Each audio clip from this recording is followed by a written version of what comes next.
Hi అండి. ఈరోజు వీడియోలో ట్రెడిషనల్ రెసిపీ వంకాయ గుజ్జు కూర ఎలా చేయాలో చూద్దాం. ఇది చాలా టేస్టీగా ఉంటుంది. చాలా సింపుల్గా కూడా చేసుకోవచ్చు. తప్పకుండా ట్రై చేయండి. దీనికోసం ఒక గిన్నె తీసుకోండి. చిన్న ఉసిరికాయ అంత సైజు చింతపండుని తీసుకోండి. కొద్దిగా తక్కువే తీసుకోండి. టమాటాలు యూజ్ చేస్తాం ఇందులో. చిన్న గ్లాస్ వాటర్ వేసి నానబెట్టుకోండి. ఇది పక్కకు పెట్టుకోండి. వాటర్తో ఉన్న ఒక గిన్నెని తీసుకుని ఇందులో కొద్దిగా సాల్ట్ వేసి పక్కన పెట్టుకోండి. పావు కిలో వరకు వంకాయలు తీసుకోండి. మీరు ఏ వంకాయలైనా తీసుకోవచ్చు. గుత్తి వంకాయ వండుకునే వంకాయలైనా తెల్ల వంకాయలైనా ఏవైనా పావు కిలో తీసుకుని వీడియోలో చూపించిన విధంగా పొడవుగా కట్ చేసుకోండి. అన్నీ ఈ విధంగా కట్ చేసుకున్నాక సాల్ట్ వాటర్లో వేసి 2-3 సార్లు బాగా కడుక్కున్నాక ఒక జాలీలో వేసేసుకోండి. వాటర్ ఇంకిపోయేంత వరకు. వెంటనే చేసుకోవాలండి ఇవి. 2 ఉల్లిపాయలని ఇలా పొడవుగా కట్ చేసి పెట్టుకోండి. 2 టమాటాలను కూడా ఇలా పొడవుగా కట్ చేసి పక్కన పెట్టుకోండి. స్టవ్ వెలిగించుకుని ఒక ప్యాన్ పెట్టుకుని ప్యాన్ బాగా వేడెక్కినాక సిమ్లో పెట్టండి. ఇందులో 2 స్పూన్ల ఆయిల్ వేసుకుని ముందుగా పొడవుగా కట్ చేసుకున్న వంకాయలు వేసుకుని ఉల్లిపాయలను కూడా వేసుకుని కొద్దిగా సాల్ట్ వేసుకోండి. మళ్ళీ కూరలో వేసుకుంటాం. ఇవి మగ్గడం వరకే. కొద్దిగా సాల్ట్ వేసుకుని 1/2 స్పూన్ పసుపు వేసుకుని ఒకసారి కలుపుకోండి. ఇలా ఒక 5 నిమిషాల వరకు మగ్గించుకున్నాక పొడవుగా కట్ చేసుకున్న టమాటాలను కూడా వేసేసుకుని మళ్ళీ ఒకసారి కలుపుకొని మూత పెట్టి వీటన్నిటిని మగ్గించుకోండి. మధ్యలో మూత తీసి 1-2 సార్లు కలుపుకొని ఈ విధంగా మగ్గించుకున్నాక స్టవ్ ఆఫ్ చేయండి. దీన్ని చల్లారబెట్టుకోండి. ఇవేం బాగా ఉడికిపోని అవసరం లేదు. కొద్దిగా మగ్గితే సరిపోతుంది.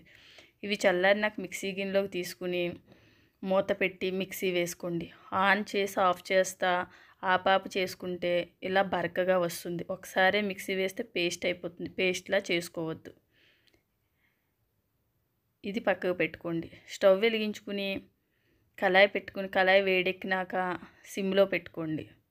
ఇందులో 4 స్పూన్ల వరకు ఆయిల్ వేసుకుని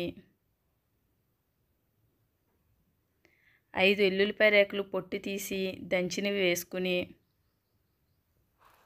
ఒక చిన్న టీ స్పూన్ కొలతగా తీసుకుని టీ స్పూన్తో శనగపప్పు, మినప్పప్పు, మీ దగ్గర మెంతులు ఉంటే కొద్దిగా మెంతులు కూడా వేసుకోండి. జీలకర్ర, ఆవాలు వేసుకుని ఒకసారి కలుపుకుని 2 ఎండుమిర్చి చిన్నగా కట్ చేసి వేసుకుని ఒక 3 వరకు పచ్చిమిర్చి పొడవుగా కట్ చేసి వేసుకుని ఇవన్నీ కరివేపాకు కూడా వేసుకోండి. ఇవన్నీ ఒకసారి కలుపుకోండి. ఇవి కొంచెం వేగినాక కొద్దిగా ఇంగువ కూడా వేసుకోండి. టేస్ట్ బాగుంటుంది. ఈ పోపు అంతా వేగినాక ముందుగా మిక్సీ వేసుకున్న వంకాయ మిశ్రమాన్ని ఇందులో వేసుకుని చిన్న టీ స్పూన్తో సాల్ట్ వేసుకోండి. కూరకి సరిపడా సాల్ట్ వేసుకుని ఒకసారి కలుపుకోండి. ఇవి కొంచెం మగ్గినాక ఇది కొద్దిగా పెద్ద స్పూనేనండి. పెద్ద స్పూన్తో 2 స్పూన్ల కారం, కొద్దిగా ఎక్కువ వేసుకోండి. చింతపండు టమాటాలు యూజ్ చేస్తాం కాబట్టి పుల్లగా ఉంటుంది. అదే స్పూన్తో ధనియాల పొడి, 1/2 స్పూన్ జీలకర్ర పొడి వేసుకుని ఒకసారి కలుపుకోండి. ఇలా కొంతసేపు వేగినాక ముందుగా చింతపండు నానబెట్టుకున్నాం కదా, ఆ చింతపండు గుజ్జుగా తీసుకుని మరో కొద్దిగా వాటర్ వేసుకుని మళ్ళీ తీసుకుని ఇలా ఒక బౌల్ వరకు అవుతుంది. దీన్ని ఇందులో వేసుకోండి. వేసుకుని ఒకసారి కలుపుకుని మూత పెట్టి ఇదంతా ఉడకనివ్వాలి. సిమ్లో పెట్టి ఉడికించుకోండి. ఆయిల్ పైకి తేలేంత వరకు మూత పెట్టి మధ్య మధ్యలో మూత తీస్తూ ఒక 10 నిమిషాల వరకు ఉడికించుకుంటే సరిపోతుంది. ఇలా ఆయిల్ పైకి తేలిందంటే కూర రెడీ అయినట్లే. అంతేనండి, వంకాయ గుజ్జు కూర రెడీ అయింది. ఈ కూర చాలా టేస్టీగా ఉంటుంది. తప్పకుండా ట్రై చేయండి. ఈ వీడియో మీకు నచ్చినట్లయితే లైక్ తప్పకుండా చేయండి. సబ్స్క్రైబ్ చేసుకోండి. కామెంట్ చేయండి. Thank you for watching. Bye bye.